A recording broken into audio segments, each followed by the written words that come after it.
जय श्री राम। आज हम एक महत्वपूर्ण ग्रह की बात करेंगे। वैसे तो सभी ग्रह हर एक क्षेत्र के लिए महत्वपूर्ण होते हैं। सभी के बारे में धीरे धीरे जानकारी देते रहूंगी। वैराग्य का ग्रह केतु कहता है, सांसारिकता और भौतिकता से ऊपर उठो। केतु अक्सर भयभीत करने वाला छाया ग्रह, जिसे चंद्रमा के दक्षिण नोड या ड्रैगन की पूंछ भी कहा जाता है, मंगलवार के साथ निकटता से जुड़ा हुआ है। मंगल के अलावा यह एक और ग्रह है जो ज्योतिषीय और वैदिक शास्त्रों के अनुसार सप्ताह के दूसरे दिन से जुड़ा हुआ है। केतु के कुछ और संबंध इस प्रकार हैं।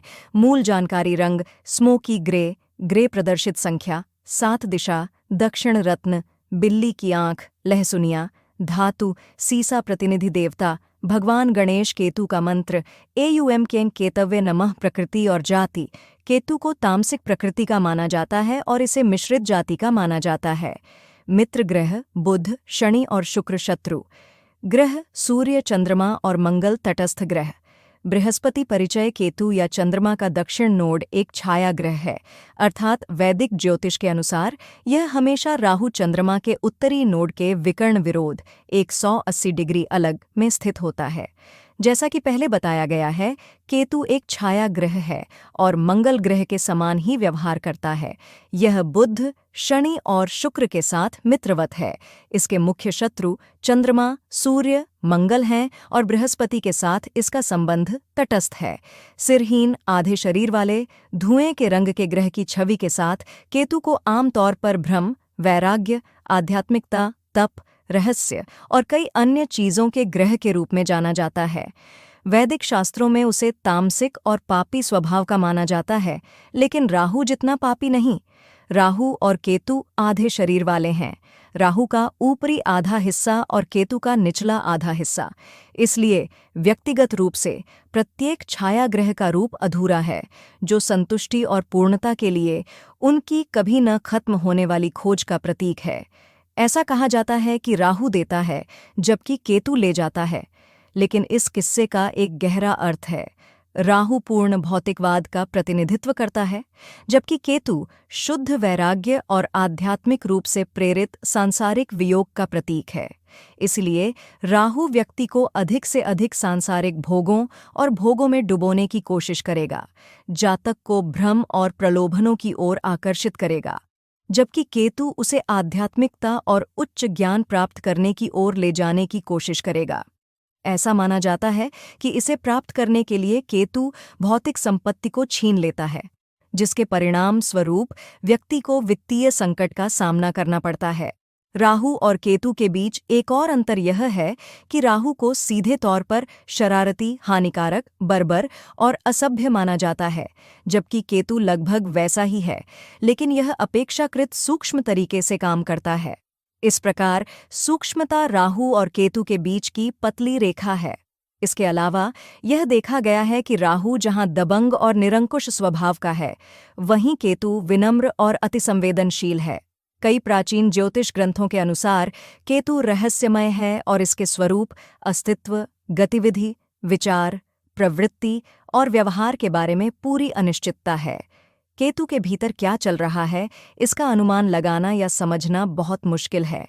केतु आम तौर पर ज्योतिष में सबसे कम चर्चित ग्रह है और केतु और इसकी विशेषताओं के बारे में हमेशा अनंत रहस्य और साजिश का माहौल बना रहता है। हालांकि केतु और इसके तरीकों और लक्षणों के बारे में बहुत सारा साहित्य लिखा गया है, लेकिन ज्योतिषी कभी भी केतु की सटीक तस्वीर को पूरी तरह से समझने में सक्षम नहीं हो पाए हैं। गणेश जी गहराई से विचार करते हैं तथा केतु, जो शाश्वत पथिक है, के विषय में कुछ विस्तृत पहलू प्रस्तुत करते हैं। आमतौर पर किसी व्यक्ति के व्यवहार, हाव-भाव, विचार, भावनाएं, स्वभाव को समझने के लिए आपको उसका चेहरा, रूप, शारीरिक हाव-भाव, आंखों की हरकतें और ऐसी शारीरिक विशेषताओं को जानना जरूरी होता है। लेकिन जिस व्यक्ति के शरीर का ऊपरी हिस्सा ही नहीं है, उसके बारे में आप कुछ भी स्पष्ट रूप से कैसे जान पाएंगे? क्या आप यह जान पाएंगे कि वह कहाँ और क्या देख रहा है, उसके हाव-भाव क्या हैं, वह क्या सोच रहा है?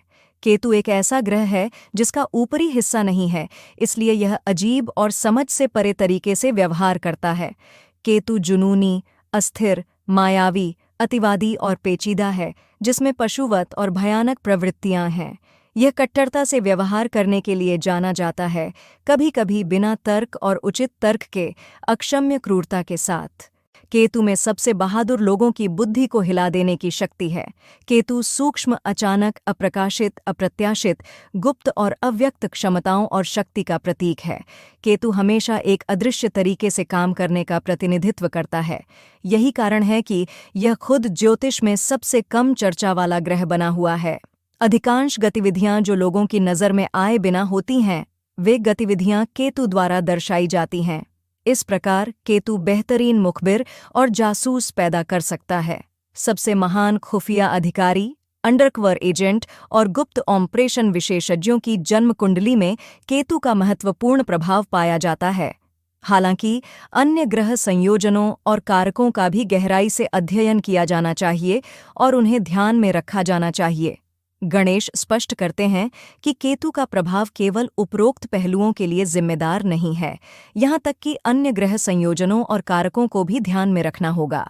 इस प्रकार यह कहा जा सकता है कि जिस भी क्षेत्र में गुप्तता की आवश्यकता होती है, अप्रत्याशित होने की क्षमता और विरोधियों पर विजय पाने की शक्ति के लिए केतु की कृपा आवश्यक है।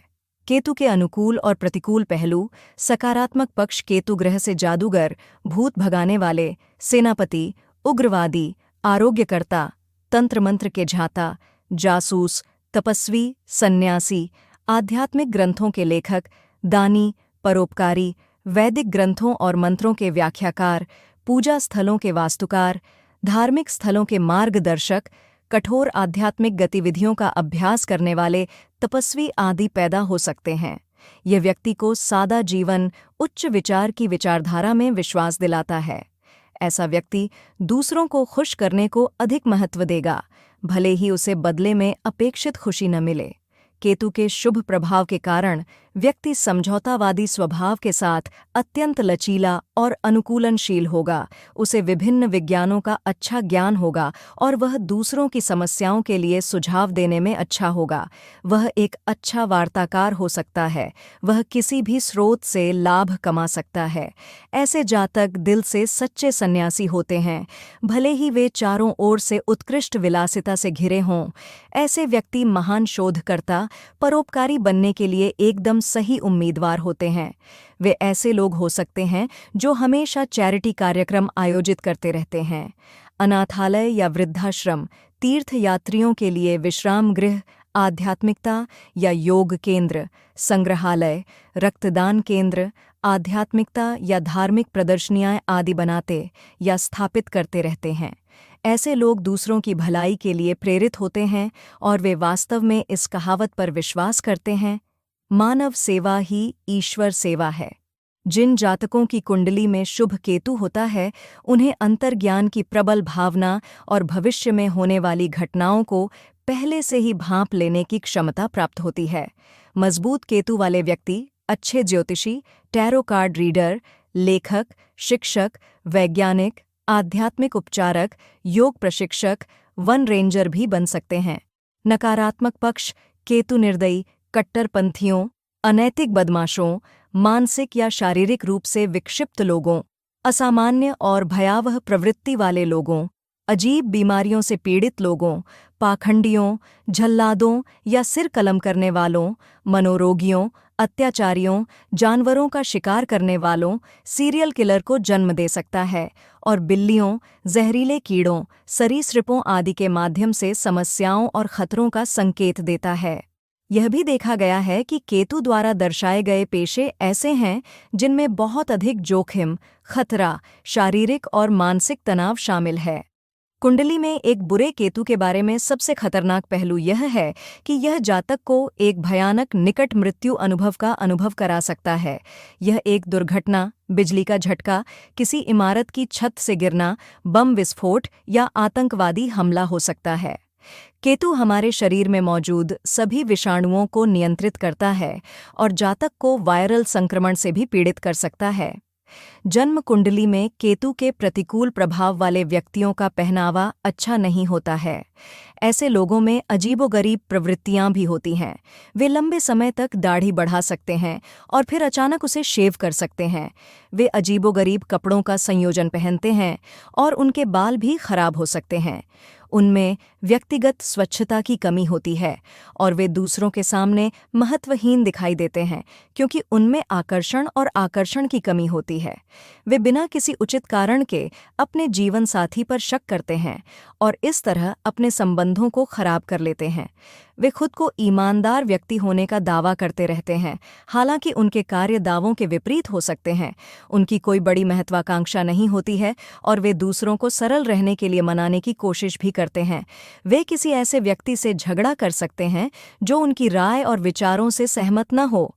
उनका करियर ऐसा हो सकता है जिसमें कड़ी मेहनत के बावजूद उन्हें सामान्य से कम वेतन मिलता हो। जन्म कुंडली में केतु का प्रभाव। जन्म कुंडली में केतु का प्रबल प्रभाव यह भी दर्शाता है कि जातक एक संदिग्ध स्वभाव का होगा, जिसमें दबी हुई भावनाएं और अभिव्यक्तियां, छिपी हुई प्रतिभाएं, बहुत अधिक कल्पनाशील शक्ति, समझौता करने वाला स्वभाव, छिपी हुई हिंसक प्रवृत्ति, तिरस्कारपूर्ण रवैया, अस्थिर और अनिर्णायक स्वभाव, भेद्यता आदि होगी। ऐसे व्यक्तियों के वास्तविक विचार और राय कभी नहीं जानी जा सकती। हालांकि ऐसे लोग दूसरों की बातों से सहमत होंगे, लेकिन हमेशा एक आंतरिक आवाज़ इससे असहमत होगी। ऐसे लोग रहस्य रखने और किसी का ध्यान आकर्षित किए बिना कार्य पूरा करने में भी माहिर होते हैं। हालांकि ऐसे जातकों के मन में हमेशा अतृप्ति और असंतोष की भावना बनी रहेगी। वे आम तौर पर महसूस करते हैं कि अभी भी कुछ ऐसा है जो वे पाने से चूक गए हैं, भले ही उन्होंने वह हासिल कर लिया हो जिसे वे हासिल करना चाहते थे। केतु, कर्म और हमारे पिछले जन्म। ऐसा कहा जाता है कि केतु हमारे कर्मों पर निरंतर नज़र रखता है और यह हमारे कर्मों के संतुलन का प्रतिनिधित्व करता है, चाहे वह अच्छा हो या बुरा। इसे लोगों के कर्मों का दिव्य लेखा-जोखा भी कहा जा सकता है। गणेश कहते हैं कि आधुनिक शब्दों में इसे वर्चुअल सीसीटीवी कैमरा भी कहा जा सकता है। इसके अलावा केतु हमारे पिछले कर्मों और हमारे पिछले जन्मों में हमारे व्यक्तित्व का प्रतिबिंब है। यह उन क्षेत्रों का प्रतिनिधित्व करता है जिनमें हमने उत्कृष्टता हासिल की है या जिन क्षेत्रों में हमारी विशेष रुचि थी, हमारी ताकत, हमारे संबंध लगाव, हमारा दृष्टिकोण और व्यवहार आदि। जन्म कुंडली या कुंडली में केतु की स्थिति और प्रकृति का विश्लेषण करके हम किसी व्यक्ति के व्यक्तित्व, जीवन पैटर्न का अंदाज़ा लगा सकते हैं। गणेश इस अवधारणा को एक उदाहरण के साथ समझाना चाहते हैं। यदि किसी व्यक्ति की जन्म कुंडली के दूसरे घर में शुभ पहलुओं के साथ एक मजबूत या सकारात्मक केतु है, तो यह दर्शाता है कि वह व्यक्ति अपने पिछले जन्म में एक महान संचारक या गायक या शिक्षक या वक्ता रहा होगा, या ज्योतिष में दूसरे घर द्वारा दर्शाए गए किसी भी क्षेत्र में कुशल रहा होगा। इसके विपरीत यदि कमजोर या नकारात्मक केतु दूसरे भाव में स्थित हो, तो यह दर्शाता है कि व्यक्ति की आत्मा पिछले जन्म में परिवार या वाणी की कमी या भोजन से संबंधित समस्याओं या गले की समस्याओं के कारण पीड़ित रही होगी। केतु उन सभी मूल्यों और उद्देश्यों का प्रतिबिंब है जो हम इस जन्म में लेकर आए हैं। जन्म कुंडली में केतु की स्थिति के उचित अध्ययन से हम यह भी संकेत या विचार प्राप्त कर सकते हैं कि व्यक्ति किस क्षेत्र में अच्छा प्रदर्शन करने के लिए बाध्य है और वर्तमान जन्म में उसकी रुचियां और झुकाव कहाँ हैं। इस प्रकार केतु का बहुत महत्व है। अन्यथा कम चर्चित ग्रह। जन्म कुंडली में केतु जिस घर में स्थित है, उसका निश्चित रूप से पिछले जन्म और पिछले जन्म में हमारे कर्मों से कर्म संबंध होता है। केतु और बृहस्पति व बुध के साथ इसका संबंध तथा अध्यात्म में केतु की भूमिका। केतु सांसारिक बंधनों से विरक्ति का प्रतिनिधित्व करता है, इसलिए इसे मोक्ष कारक या मोक्ष प्राप्ति के लिए जिम्मेदार कारक के रूप में भी जाना जाता है। यह विभिन्न अनुभवों के माध्यम से व्यक्ति को आध्यात्मिकता और उच्च ज्ञान के महत्व और महत्ता की याद दिलाता रहता है। दार्शनिक ग्रह होने के कारण यह व्यक्ति को आध्यात्मिकता के मार्ग पर आगे बढ़ने के लिए निरंतर प्रेरित करता है और यह जातक को आध्यात्मिकता और दर्शन के माध्यम से पूर्णता की तलाश करवा सकता है। यह हमें एहसास दिलाता है कि जितना अधिक हम इस दुनिया के भौतिकवादी और व्यर्थ प्रलोभनों, जिसे अक्सर विभिन्न धार्मिक ग्रंथों में माया के रूप में संदर्भित किया जाता है, से खुद को अलग कर लेंगे, उतना ही हम अंतिम वास्तविकता या सर्वोच्च सत्य या सबसे शक्तिशाली शक्ति से बेहतर ढंग से जुड़ पाएंगे, जो कि ईश्वर है। केतु बृहस्पति, आध्यात्मिकता, धर्म और बुद्धि के बीच की मध्य रेखा भी बनाता है, क्योंकि केतु वैराग्य और त्याग का प्रतिनिधित्व करता है, जैसा कि पहले कहा गया है। इसलिए इन दो चरणों को प्राप्त करने के बाद ही कोई व्यक्ति आध्यात्मिकता और धर्म के मार्ग पर अच्छी तरह से आगे बढ़ सकता है। आध्यात्मिकता केवल कुछ मंत्रों का जाप करने या ध्यान करने के बारे में नहीं है, यह उन प्रथाओं के महत्व को समझने के बारे में भी है जो कि जा रही हैं। इसलिए बुद्ध की मदद भी आवश्यक है। संक्षेप में, आध्यात्मिक झुकाव बृहस्पति, तर्क और समझ बुद्ध और वास्तविक लक्ष्य को प्राप्त करने की क्षमता और वैराग्य केतु मिलकर भौतिकता से वैराग्य के माध्यम से ज्ञान के उच्च स्तर को प्राप्त करने का वांछित प्रभाव उत्पन्न करते हैं। संक्षेप में, केतु बृहस्पति और बुध ग्रहों की प्रक्रियाओं में उत्प्रेरक के रूप में कार्य करता है। केतु को प्रसन्न करना, केतु आपको जीवन में काफी सकारात्मक मंच प्रदान करने में सक्षम है, बशर्ते कि यह अच्छी स्थिति में हो और शांत हो। केतु को प्रसन्न करने के लिए कुछ वैदिक उपाय मैं बता देती हूँ। 1. जब कोई व्यक्ति भगवान गणेश की पूजा करता है तो केतु बहुत आसानी से प्रसन्न हो जाता है। इसलिए आप भगवान गणेश की पूजा कर सकते हैं और मंगलवार को विशेष रूप से शाम के समय 108 बार मंत्र एयम गम गणपतये नमः का जाप कर सकते हैं। 2. भगवान गणेश को हरी घास, दूर्वा घास और गुड़हल के फूल चढ़ाएं। 3. केतु सबसे अधिक दलित और तिरस्कृत का प्रतिनिधित्व करता है, इसलिए सबसे अधिक उपेक्षित और गरीब प्राणियों की सहायता करें और उन्हें भूरे रंग के कपड़े दान करें। 4. अपनी जेब में कुछ दूर्वा घास रखें। 5. गधों को हरी घास सामान्य खिलाएं, क्योंकि वे जानवरों में सबसे अधिक तिरस्कृत हैं, इससे केतु प्रसन्न होंगे। 6. आप लहसुनिया रत्न पहने। 7. रुद्राक्ष में 9 मुखी धारण करें। संक्षेप में, अपना दिल साफ रखें, जरूरतमंदों और वंचितों के दोस्त बनें और भौतिक लक्ष्यों के बजाय आध्यात्मिक लक्ष्यों पर ध्यान केंद्रित करें। भगवान गणेश हम सभी पर कृपा करें। जय श्री गौरी पुत्राय नमः।